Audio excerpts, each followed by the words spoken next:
तो हाँ जी, क्या हाल चाल है। नमस्कार, जय हिंद दोस्तों, कैसे हैं आप सभी लोग। देखिए, पिछली वाली जो कक्षा थी जहाँ मैं आपको उस सेशन में बताया था कि प्रकाश क्या होता है, इसके परावर्तन क्या होते हैं, लेकिन अब जो है हम बात करने वाले हैं दर्पण के बारे में।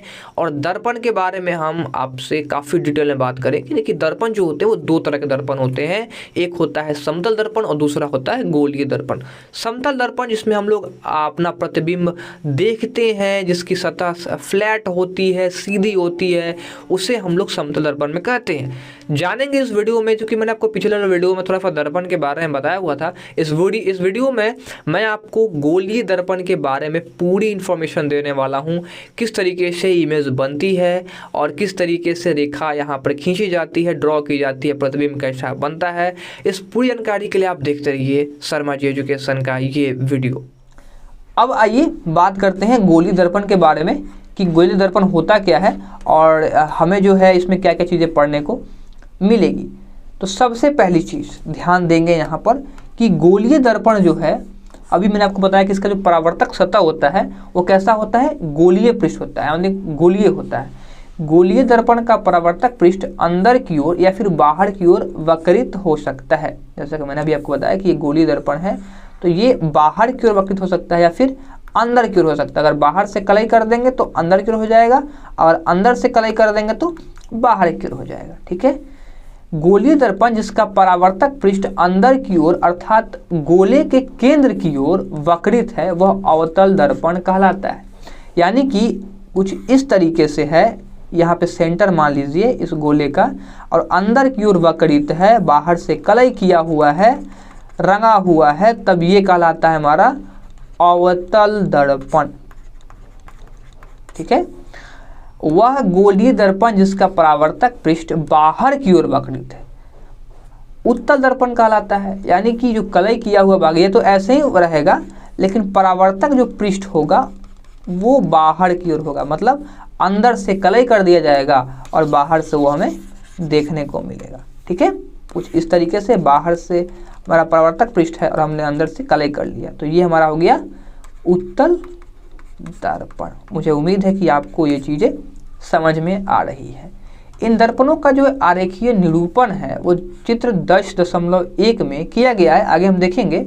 इन चित्रों में नोट कीजिए कि दर्पणों का जो पृष्ठ भाग छायांकित है। अब हम समझ सकते हैं कि चम्मच का जो अंदर की ओर वक्रित पृष्ठ लगभग अवतल दर्पण जैसा है। ठीक है। जैसा कि मैंने अभी आपको बताया कि जो चम्मच थे उसका जो अंदर का जो भाग था वो अवतल दर्पण की ओर दिखता है, जो उस पर पॉलिश किया हुआ था वो हमें अवतल दर्पण जैसा दिखाता था। तथा चम्मच का बाहरी पृष्ठ जो उभड़ा हुआ पृष्ठ लगभग उत्तल दर्पण जैसा है। अब हम आगे इसमें पढ़ेंगे कि उत्तल दर्पण में क्या क्या पढ़ना है, और यहाँ पे आप ये पिक्चर देख सकते हैं जिसमें ये अवतल दर्पण है और इस वाले में ये उत्तल दर्पण है। कि ये अवतल दर्पण, ये उत्तल दर्पण। जैसा देख सकते हैं कि इसमें बाहरी जो पृष्ठ है वो कलई किया हुआ है और अंदर का एक भाग है जो कि परावर्तक सतह के रूप में यूज किया जाएगा। ये है हमारा अवतल दर्पण। ये देख सकते हैं आप कि इसमें जो है बाहर से चमकीली सतह है। ठीक है।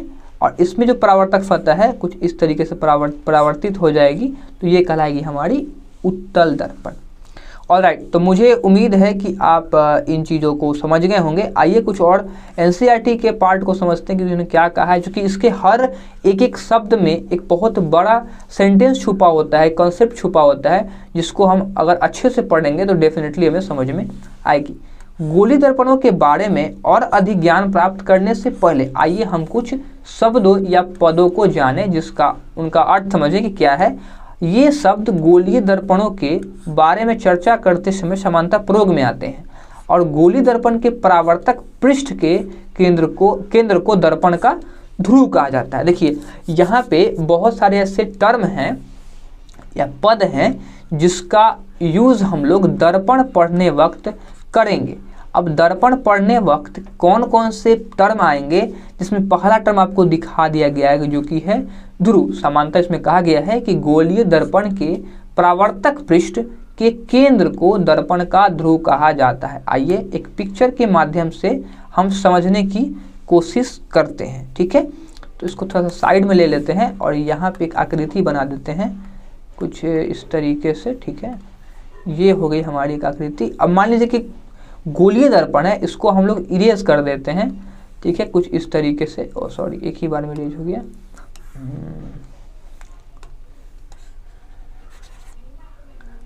इसको इरेज करने के लिए क्या किया जाए, चलिए मान लीजिए हम आधा ही बना देते हैं। यहाँ पे देखते हैं कोई ऑप्शन है क्या, नहीं, चलिए कोई दिक्कत नहीं, कोई बात नहीं, इससे हम लोग हैंड से ही बना लेते हैं।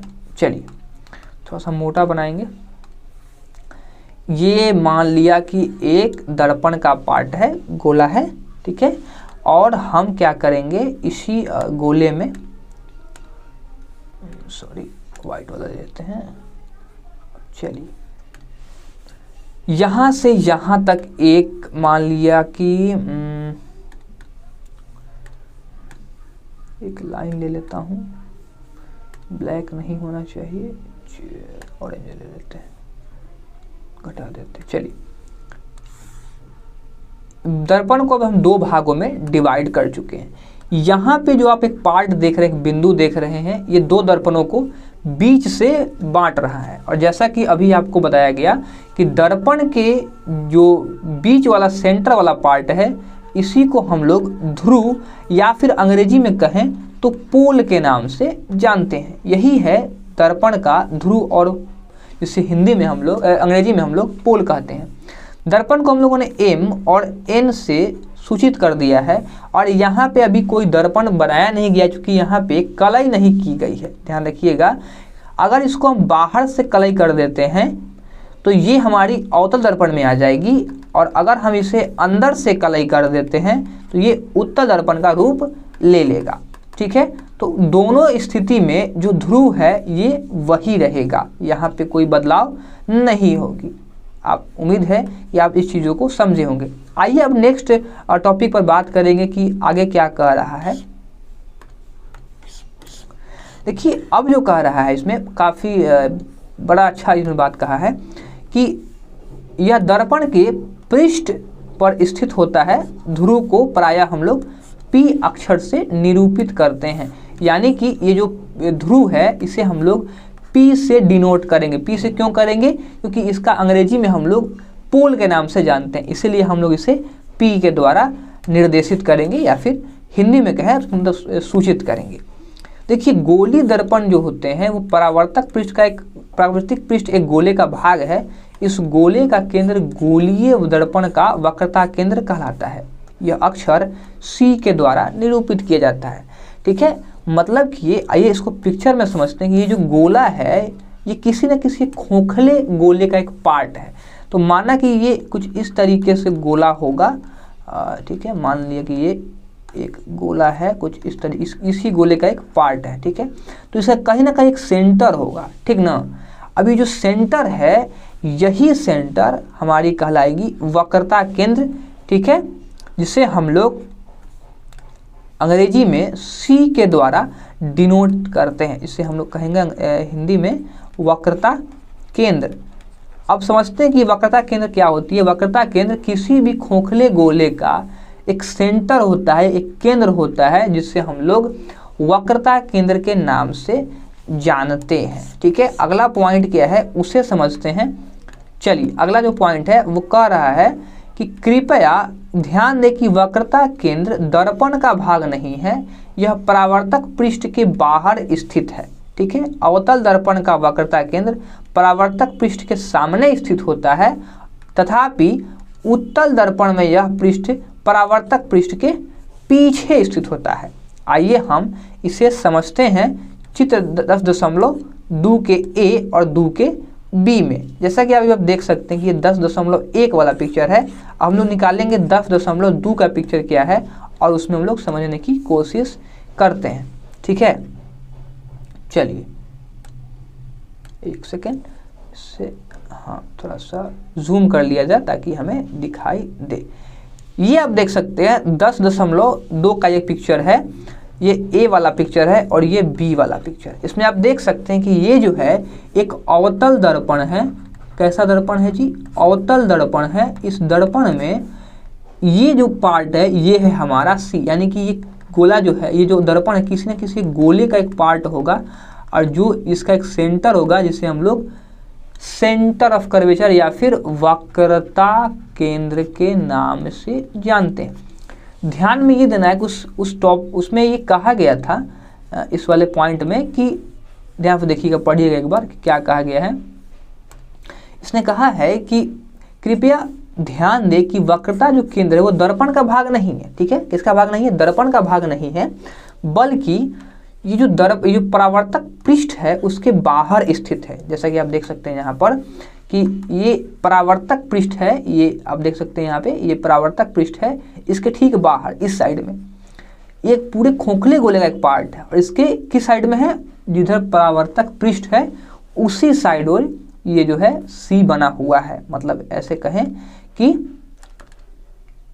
ये जो हमारा वक्रता केंद्र है वो उसी पार्ट की ओर बना हुआ है। लेकिन जब उत्तल दर्पण देखेंगे तो ये कहाँ है, परावर्तक पृष्ठ के ठीक पीछे है। देखिए ये हमारा उत्तल दर्पण है और उत्तल दर्पण में परावर्तक पृष्ठ ये वाला पार्ट है, यहीं से रिफ्लेक्शन हो रहा है, देख सकते ना, यहीं से रिफ्लेक्शन हो रहा है।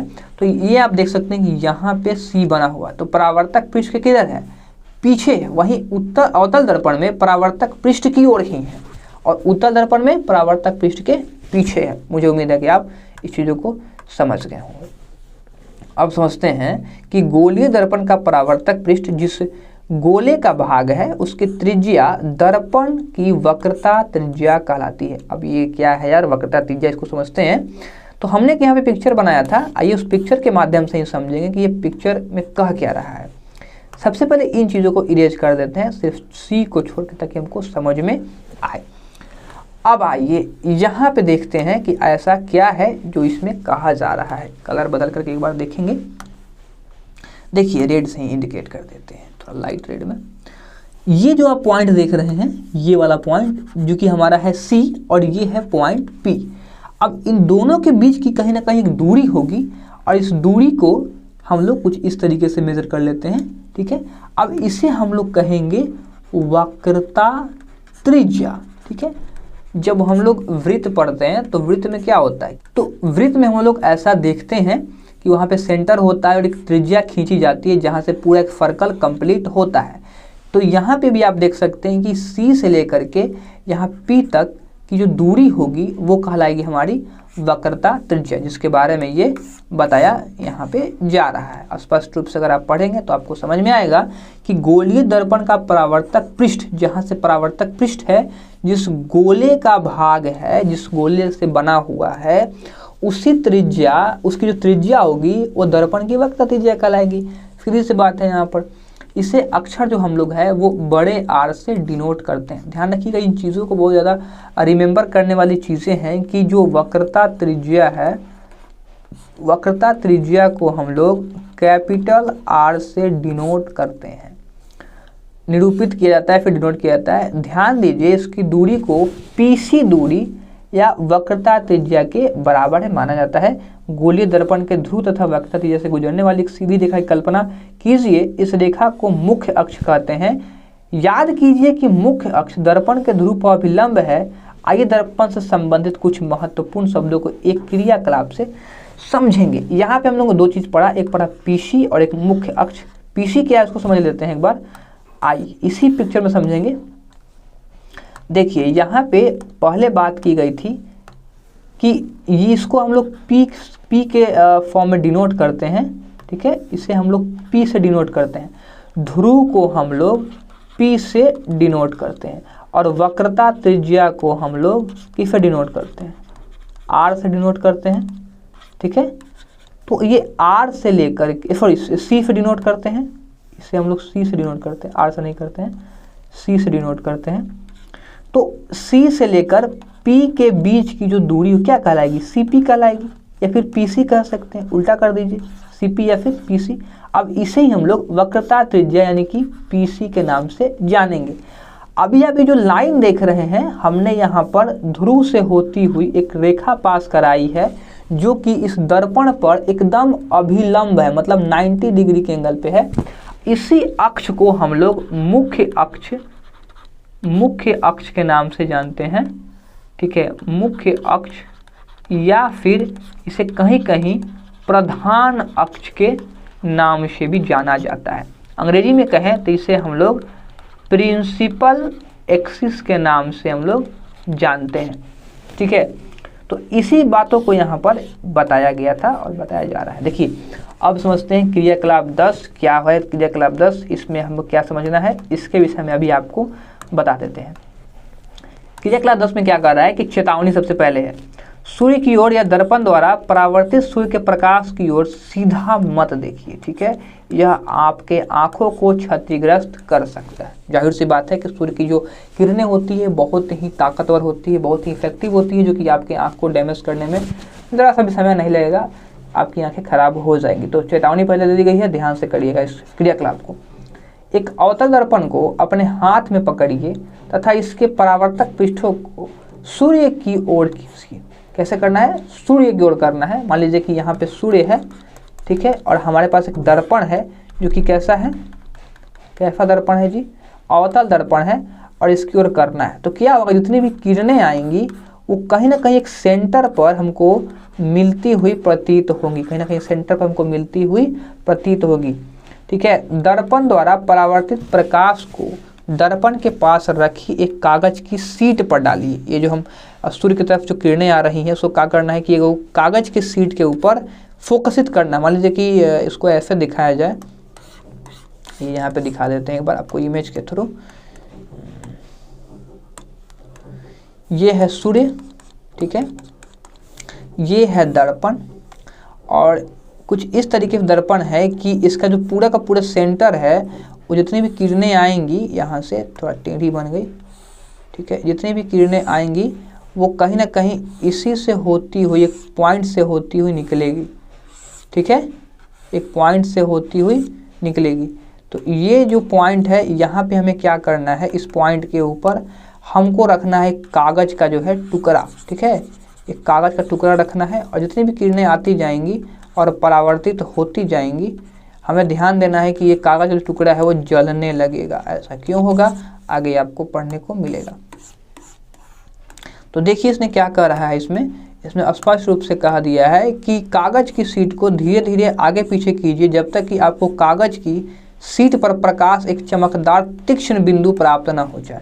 यानी कि कागज को आप आगे पीछे करने से उसके फोकस पे लाइए, जहां आपको एक बहुत छोटा सा बिंदु जैसा दिखाई दे, कुछ इतना बड़ा, और ये काफ़ी चमकीला होगा। दर्पण तथा कागज को कुछ मिनट के लिए उसी स्थिति में पकड़े रखिए। क्या आप देखते हैं ऐसा क्यों होता है? अब क्या देखते हैं, इसमें आग लग जाएगी। ठीक है, ऐसा क्यों होता है, क्योंकि सारे जो सूर्य की प्रकाश है उसका जो ऊष्मा है वो हमने एक जगह पर केंद्रित कर दिया है, और चूँकि जो कागज है, कागज का जो ज्वलन ताप है वो बहुत ही कम है।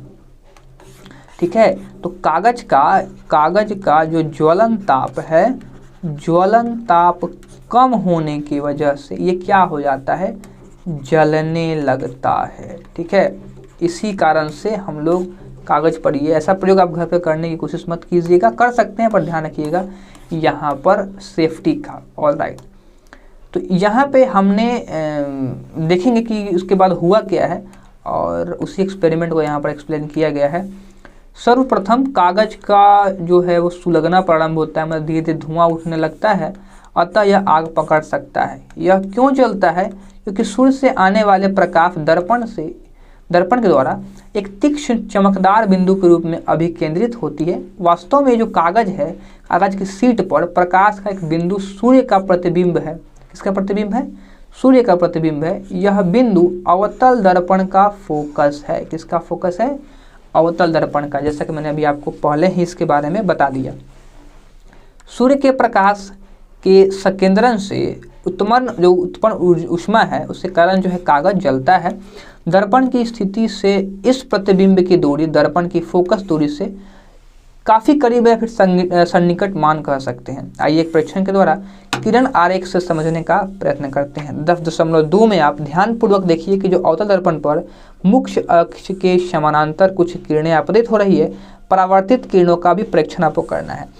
अब जैसा कि आप यहाँ पे देख पा रहे हैं कि बहुत सारी किरणें यहाँ पे तो जा रही हैं, लेकिन एक सर्टेन पॉइंट पे ये क्या कर रही हैं, मिल रही है। एक बार जूम कर देते हैं पिक्चर को थोड़ा सा, ताकि आपको स्पष्ट रूप से दिखाई देगा।